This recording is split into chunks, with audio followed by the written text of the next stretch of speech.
First article है the other oil. देखो, अगर हम हमारी इकोनॉमी से संबंधित अगर इस वॉर का इम्पैक्ट समझे, रशिया का जो इन्वेजन किया गया है, रशिया ने जो इन्वेजन किया है यूक्रेन में उसका, तो हम लार्जली हमारा फोकस रहता है क्रूड ऑयल पे कि भाई ब्रेंट क्रूड ऑयल की प्राइसेस हैं वो ऑलरेडी एक बैरल $100 से तो ज़्यादा हो चुकी है और आने वाले टाइम पे और ज़्यादा होने का स्कोप है। और इसके अलावा पेट्रोल, डीजल, एलपीजी जो कि बाई प्रोडक्ट्स हैं उन पर भी सीधा असर है। तो ऐसे में उत्तर प्रदेश में जब तक इलेक्शन कंक्लूड नहीं होता है तब तक तो देखो सरकार फिर भी अपनी तरफ से वोट बैंक के नाम पे इन प्राइसेस को राइज नहीं होने देगी। पर जैसे ही एक बार ये उत्तर प्रदेश या ये जो 4-5 स्टेट्स के जो इलेक्शंस हैं वो कंप्लीट होते हैं, उसके बाद में आप देखोगे कि प्राइस राइज होती दिखेगी। तो यहाँ पर केवल क्रूड ऑयल ही नहीं, हमें दूसरे ऑयल्स के बारे में भी सोचना होगा जिसको हम बोलते हैं एडिबल ऑयल या फिर कुकिंग ऑयल, जिसमें पाम, सोयाबीन, मस्टर्ड या सनफ्लावर, ये इस तरीके के ऑयल्स हैं हम यूज़ करते हैं एडिबल कंजम्पशन में। ठीक है, अगर हम सनफ्लावर ऑयल की बात करें तो जितनी हमारी रिक्वायरमेंट है ना उसका 98% तक हम इंपोर्ट करते हैं।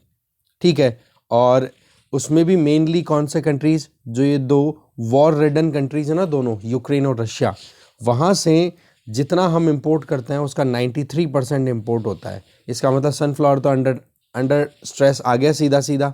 दूसरा कि सनफ्लावर के अलावा हम सोयाबीन ऑयल की बात करें तो वो हम ज़्यादातर इंपोर्ट किया करते हैं ब्राज़ील और अर्जेंटीना से। और पाम ऑयल की बात करें तो हम इंपोर्ट करते हैं इंडोनेशिया और मलेशिया से। तो ये तीनों ऑयल्स के बारे में हमने देखा कि हमारे मतलब कहाँ से हम इंपोर्ट करते हैं। तो इस परिस्थिति में ब्लैक सी पोर्ट वाले तो देखो वैसे भी फंसे पड़े हुए हैं, क्योंकि ब्लैक सी वाले एरिया में ये पूरा कॉन्फ्लिक्ट चल रहा है यूक्रेन और रशिया के बीच में। तो यहाँ पर तो हम वैसे भी कहीं ना कहीं कंसर्न है कि ये तो सप्लाई शॉर्टेज पड़ेगी।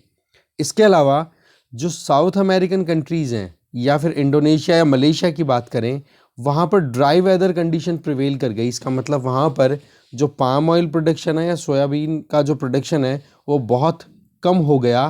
तो ऐसे में वहाँ से भी हमें इंपोर्ट करने में प्रॉब्लम आएगी, क्योंकि जो ऑयल एक्सपोर्टर्स है ना कहाँ पे, साउथ अमेरिकन कंट्रीज़, जैसे कि हमने ब्राज़ील, अर्जेंटीना की बात की या इंडोनेशिया, मलेशिया की बात की, जहाँ से पाम ऑयल हम मंगाते हैं, वहाँ पर क्या है कि जो एक्सपोर्टर्स हैं उन पर 20% ये ऑब्लिगेशन लगा दी कि आप अपना जितना भी प्रोडक्शन है उसका 20% अपने डोमेस्टिक मार्केट में ही सेल करोगे, क्योंकि वहाँ पर भी कंजम्पशन है इस चीज़ का।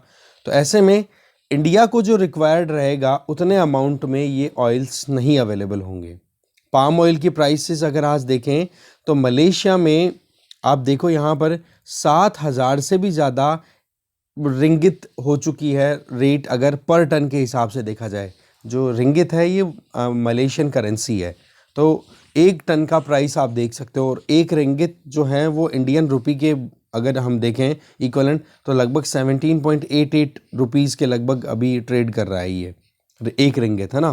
तो ऐसे में हमारे लिए वैसे मुश्किलें पैदा कर देता है, क्योंकि फिर हमें ज़्यादा पैसा पे करना पड़ता है। तो ये सिचुएशन जो आ रही है ना, तो इसमें हमें दूसरे ऑयल्स के बारे में भी सोचना होगा। अब देखो, अगर हम इंपोर्ट की बात करें एडिबल ऑयल की, या हम ओवरऑल अगर कंजम्पशन की बात करें, तो हमारे यहाँ पर डिमांड कितनी है, लगभग 8.5 to 9 मिलियन टन्स एन्युअली। ठीक है, एडिबल ऑयल की हमें मतलब रिक्वायरमेंट कितनी है, 22 to 23 मिलियन टन्स, जिसमें हम हमारे यहाँ पर कितना एडिबल ऑयल जो है वो डोमेस्टिकली प्रोड्यूस करते हैं, केवल 8.5 to 9 मिलियन टन। तो आप देख सकते हो कि इंपोर्ट्स पर हम कितने ज़्यादा डिपेंडेंट हैं। इसके अलावा टोटल अगर वैल्यू पॉइंट ऑफ व्यू से देखें तो 2020-21 में हमने $11.09 बिलियन का वेजिटेबल ऑयल जो है वो इंपोर्ट किया था, जो कि 2021-22 का जो फाइनेंशियल ईयर है ना उसमें हमने अप्रैल दिसंबर तक ही 14.202 बिलियन तक खरीद लिया। इसका मतलब ओवरऑल अगर इस फिस्कल की बात करें 2021-22 की, तो वो बढ़कर के 17 से 18 बिलियन डॉलर्स का हो चुका होगा। इसका मतलब कि आप देख लो कितना ज़्यादा एडिबल ऑयल पे हमें पैसा पे करना पड़ रहा है। एक तो हो गई सप्लाई साइड शॉर्टेज, और दूसरी फिर ये वॉर टाइप या फिर जो एक तरीके से वेदर रिलेटेड जो सिचुएशन है एग्रीकल्चर में, या फिर जो भी प्रोडक्शन है ऑयल्स की, सप्लाई साइड शॉर्टेज और डिमांड हमारे यहाँ पर बढ़ रही है। तो ऐसे में हमें ज़्यादा पैसा पे करना पड़ेगा, इसका मतलब महंगा पड़ने वाला है।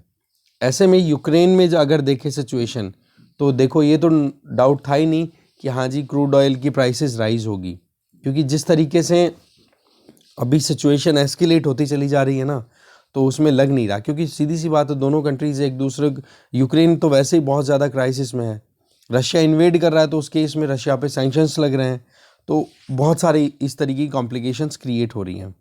आज अगर वीट एक्सपोर्टर्स की बात करें, वीट की बात भी कर लें, तो रशिया जो है वर्ल्ड का टॉप वीट एक्सपोर्टर है, और सेकंड नंबर पे फिर ऑस्ट्रेलिया आता है, और फिर तीसरे नंबर पे यूक्रेन आता है अगर वीट एक्सपोर्टर की बात करें तो। मेज़ की अगर बात करें तो रशिया जो है उसका नंबर आ जाता है और मतलब रशिया जो का तो ये तो हो ही गया, और मेज़ में यूक्रेन का नंबर आ जाता है यूएस और अर्जेंटीना के बाद में तीसरे नंबर पे। और अगर इंडिया की हम बात करें तो हमारे लिए जो चिंता की बात है, तो वीट भी इतना ज़्यादा टेंशन की बात नहीं है, मेज़ भी नहीं है, पर हमारे लिए जो है वो एडिबल ऑयल है, और दूसरा है फर्टिलाइज़र, क्योंकि फर्टिलाइज़र्स आपको पता ऑलरेडी कितना ज़्यादा महंगे हो चुके हैं। प्रीवियस डिस्कशंस में हमने देखा था कि ग्लोबल सप्लाई चेन में इश्यूज़ आ रहे हैं, तो उस तरफ और ज़्यादा मुश्किल होगी, कारण कि फर्टिलाइज़र्स को प्रोड्यूस करने के लिए चाहिए होती है नेचुरल गैस, और नेचुरल गैस सप्लाई ज़्यादातर रशिया से होती है, और रशिया जो है वो कनाडा जैसे कंट्रीज़ को अगर सप्लाई नहीं दे रहा है, वहाँ पर अगर फर्टिलाइज़र प्रोडक्शन नहीं होगा, तो अमोनिया और यूरिया जैसे जो फर्टिलाइज़र्स हैं ना, उनका प्रोडक्शन रुकेगा और महंगाई और बढ़ जाएगी। तो ये एक और कंसर्न है हमारे लिए। वो बात ठीक है कि अभी जिस तरीके से हम इंपोर्ट किए जाने वाले जो तेल हैं, डिफरेंट एडिबल ऑयल्स, उनकी बजाय अभी हम अगर डोमेस्टिकली देखें तो हमारे यहाँ पर मस्टर्ड मतलब सरसों का तेल बहुत बढ़िया प्रोडक्शन रहता है, मतलब एज़ कम्पेयर टू अदर्स। ठीक है, तो मस्टर्ड अभी अच्छा खासा ट्रेड कर रहा है। जैसे राजस्थान की मंडियों में 1 क्विंटल सरसों के भाव चल रहे हैं 6600 से 6900 रुपये। तो ये अपने आप में अच्छी एक न्यूज़ है फार्मर्स के लिए कि जो गवर्नमेंट ने एमएसपी डिक्लेयर कर रखी है ना सरसों की, वो तो है 5050, तो उसके कंपैरिजन में उनको रिटर्न अच्छा मिल रहा है। पर सवाल ये है कि एमएसपी जो है वो आप यहाँ पर सरकार जो है फार्मर्स को प्रॉफिट देने के लिए थोड़ी राइज कर सकती है। इसका फ़ायदा क्या है वो देखो, कि मस्टर्ड की तरफ अट्रैक्शन लेकर के जाना, मतलब एडिबल ऑयल या पल्सेस या कॉटन, ये ऐसे ऑल्टरनेटिव्स हैं जिनकी तरफ हम हमारे फार्मर्स को पुश कर सकते हैं वीट और राइस से, क्योंकि आपको पता है फूड कॉरपोरेशन ऑफ इंडिया के जो गोडाउन्स हैं वो ओवरफ्लो कर रहे हैं। ठीक है, और हमारे यहाँ पर ज़्यादातर जो खेती है वो फोकस्ड ही वीट और राइस पे है, पर हमें ज़रूरत है कि एग्रीकल्चरल प्रैक्टिसेस को हम डाइवर्सिफाई करें। तो उसका तरीका क्या हो सकता है कि सरकार जो है वो एडिबल ऑयल्स, पल्सेस, कॉटन, इनके लिए जो एमएसपी डिक्लेयर करती है ना, वो थोड़ा सा ज़्यादा कर दे, मिनिमम सपोर्ट प्राइस। इससे क्या होगा कि हमारे यहाँ पर जो अभी इंपोर्ट करने में जो क्राइसिस आ रहा है ना, जिसका हमने ऊपर डिस्कशन किया कि इंटरनेशनल मार्केट में कितना इशू चल रहा है अभी, तो उसको हम यहीं पर डोमेस्टिकली ही हमारी रिक्वायरमेंट्स को फुलफ़िल कर पाएंगे। तो चाहे फिर ग्राउंडनट हो, सोयाबीन हो, सनफ्लावर हो, या फिर सेसमम, इन सारों की बात कर लो जो कि ऑयल सीड्स हैं, इनके प्रोडक्शन को एनकरेज किया जा सकता है। ठीक है, तो इसमें गवर्नमेंट को अपनी तरफ से पुश करना होगा एमएसपी को थोड़ा सा अपर हैंड की तरफ। ठीक है, तो यही है, क्योंकि देखो बात ऐसी है कि हमें यहाँ पर सस्टेनेबल एग्रीकल्चरल प्रैक्टिसेस को कंटिन्यू करना है, जिसमें फार्मर्स हैं उनकी इनकम भी राइज हो, और दूसरी तरफ हमारी जो सॉइल की फर्टिलिटी है वो भी डिक्लाइन ना करे। ठीक है, तो उसके लिए एग्रीकल्चर में हमें ऑयल सीड, पल्सेस, कॉटन, इनकी तरफ भी फार्मर्स को पुश करना होगा, जैसे कि पंजाब, हरियाणा, तेलंगाना, आंध्र प्रदेश के फार्मर्स को हम इस तरफ ले जा सकते हैं। ठीक है, तो ये अपने आप में एक अलग एंगल, अलग तरीका और एक अलग कमोडिटी के बारे में हमें डिटेल देखनी थी, वो देखिए। आगे चलते हैं।